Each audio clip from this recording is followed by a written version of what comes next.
তো অঙ্কটাতে বলছে 5 বছর পূর্বে এ আর বি এর বয়সের অনুপাত ছিল 6:7, আর 5 বছর পরে ওদের বয়সের অনুপাত হবে 8:9। তাহলে এ আর বি এর বর্তমান বয়সের অনুপাত কত, শুধু এ চাইছে।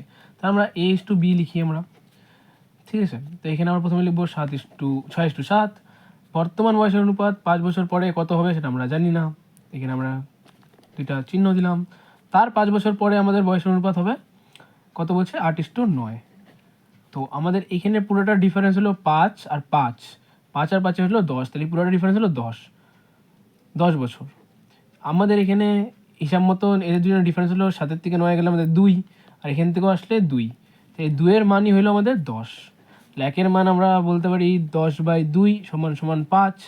একের মান যদি 5 হয় তাহলে আমাদের 6-এর মান হবে 30, কারণ 5 6 30, আমরা যদি গুণ করি 5 6 হবে 30। এটা হলো এর বয়স, যেটা হলো 5 বছর আগে ছিল। তাহলে বর্তমান বয়সের জন্য আমরা 5 আরও যোগ করব, 5 যদি যোগ করি তাহলে আমাদের উত্তর হবে 35, অপশান বি।